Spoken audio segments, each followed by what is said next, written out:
What's up, guys? Chris over here at Cover 7. Hey, real quickly, I just want to say thanks to everybody that's commented, liked, subscribed. I just went over 100 subscribers. I know it doesn't sound like much.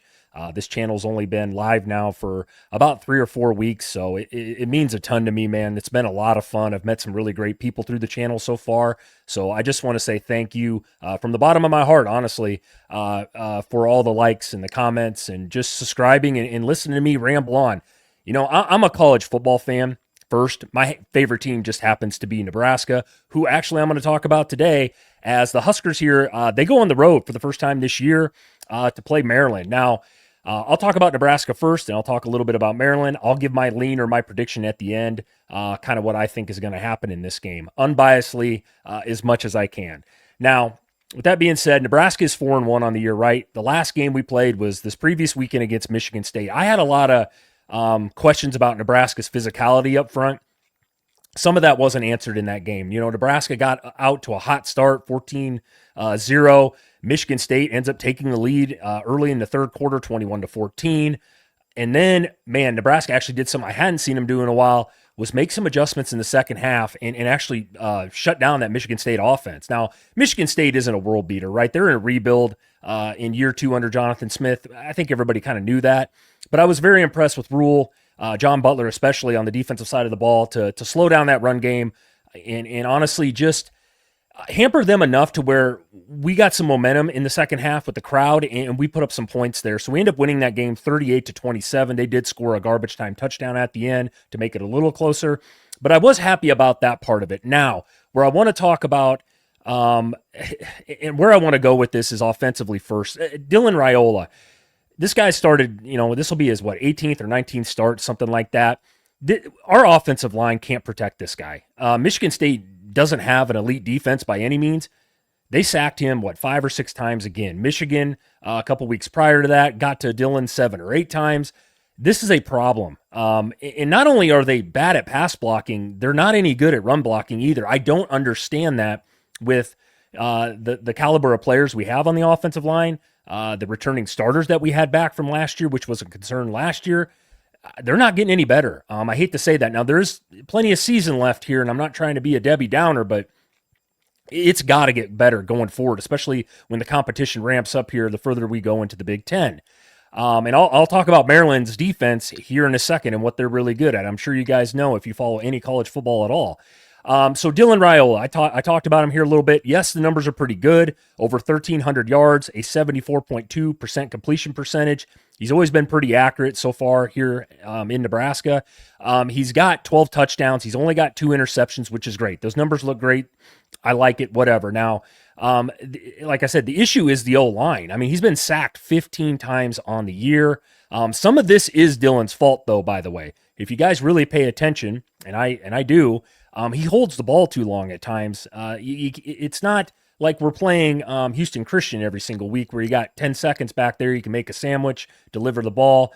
That's not how it works against some of these Big Ten teams, and that's a majority of them because the majority of the Big Ten teams have decent defenses, and you guys know that. So, look, running back Emmett Johnson, I like this kid. I think he's a good back, but my God, we struggle to run the football, and that goes back honestly to the offensive line again here. Like I just alluded to, we are 101st in the country in rushing. We average just under 130 yards a game, and that does factor in the 2 cans of corn that we played, a couple weeks ago. So I'm really concerned that we can't run the ball real well. Now, they ran the ball okay against Michigan State, but it wasn't great by any means. Like I said, it's going to get harder as we go on. The wide receiver group, I feel like I say the same thing every single week, guys. I truly believe in my heart that this is one of the better cores, top 3, top 4 cores in the Big Ten. Ja'Cory Barney, he made some big plays in that Michigan State game. He's great. He's our leading pass catcher. And Isaiah Hunter, I like him a lot. He made that really nice, I think it was like a wide receiver screenplay. He took it to the house on like a 60, 70-yard run there. That was awesome. Dane Key, I honestly think he's the best out of all of them, but we need to get him the ball a little bit more, in my opinion. But he can take the top off of defense. He can go up and make some tough contested catches as well. So this core is really good. I think anybody that's watching Nebraska football knows that. Between the 3, though, they have 8 touchdowns combined on the year. And then let's flip it over to John Butler and this defense. Look, I have some questions, like I keep saying, And like I said, some of those questions got answered, some of them didn't. Yes, statistically, we rank 11th in the country against total defense. Again, we did play two sacks, potatoes a couple weeks ago in Houston Christian and Akron, who is one of the worst Division I teams on the planet. Nothing against those two teams, but that did help inflate this total defense stat here, if you will. The rushing defense, though, is where it really stands out to me. We rank 88th against the run, which is something I've been harping on since week 1 versus Cincinnati. If Nebraska wants to get to 9-3, 10-2, they got to be more physical up front. We got to be able to shut down the run game or at least start holding opponents to around 100 yards per game. I will give credit where credit is due, though. They did play way better in the second half, like I mentioned, against Michigan State. Now, we are number 1 in the country against the pass, which is amazing and is probably the strength of this defense, in my opinion. We brought back a majority of our starters from last year. Those guys are pretty good back there, so I've been pretty impressed with them. I don't expect us to be at number 1 by the end of the year. But look, here's the other thing. We have 10 sacks on the year. That ranks 74th. We got to the quarterback a little bit last week in Childs, who can move around back there. We got to continue to get better there though, and get pressure on the quarterback, especially in this one. Let's talk about Maryland. Now, I don't know how many people know about Maryland. I've seen them play a little bit this year, so I'm not going to come on here and say I'm an expert on Maryland football, but they're 4-1. And, last week they were undefeated going up against Washington. They were at home. They were up 20-0 when I looked at halftime. I'm like, oh my God, they're going to beat a pretty decent Washington team, in my opinion. And guess what happened? Washington scored 24 unanswered points, end up winning that game at the end, 24-20. So Maryland took a loss here. So offensively, who's their quarterback? Glad you asked. Malik Washington. This kid's a freshman, I believe. Nobody talks about him much, but he's having a pretty good year so far. He's got over 1,200 yards, a 60.1% completion rate, 9 touchdowns and just 2 picks, so pretty good there. The running back, Dijon Williams, and then they got another guy back there named Nolan Ray. Pretty solid 1-2 punch here for the Terps. Washington can also, make some plays with his feet. He's got 3 touchdowns as well rushing on the year, and he's got a solid group of pass catchers from what I've seen so far. Octavian Smith, Jaleel Farouk, and then Shalik Knotts. These guys are all plenty capable of making plays, so a decent core there on defense, and they're not too bad here. The stats aren't going to tell you everything, but if you guys want to know where they rank 41st in total defense, 24th against the run, so they're pretty stout. For them, we don't run the ball particularly well, so that'll probably help them out, or you would give them an edge here maybe. They're 71st against the pass. We can exploit that with Raiola and those receivers, I think.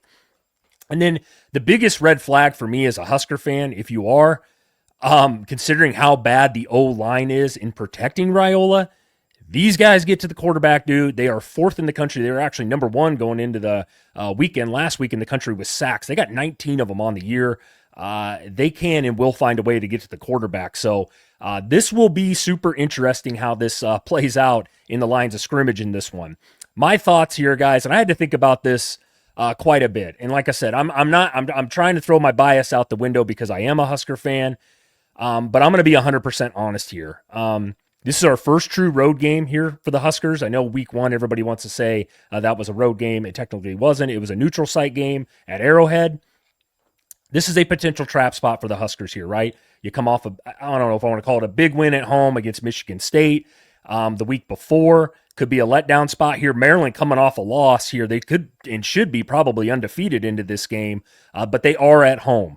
While I still have major concerns about this offensive line, I still believe that we will be able to move the ball here just enough through the air. I truly do. I got enough faith in Raiola to do so. I think we got enough playmakers on the outside. If Nebraska can bring that same energy on defense like it did in the fourth quarter against Michigan State, I know that's a big if. The Huskers will win this football game. I do believe this game will be super low scoring. I would say somewhere in the realms of, I got Nebraska wrote down here, 27, Maryland 21. I think it'll be a pretty close game. I don't know if I would bet Nebraska and take the points here at a touchdown. I really don't.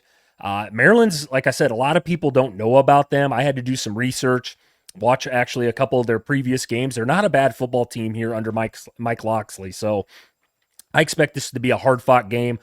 praying my Huskers. I hope they roll, but in all honesty, though, like I said, a win's a win, and we'll take any win as a Husker fan. So with that being said, guys, please give this a thumbs up if you agree with what I said. And like I said, stay tuned to the channel. I got plenty more games coming out this week as far as breakdowns, betting, etc., etc. So with that being said, guys, go Huskers.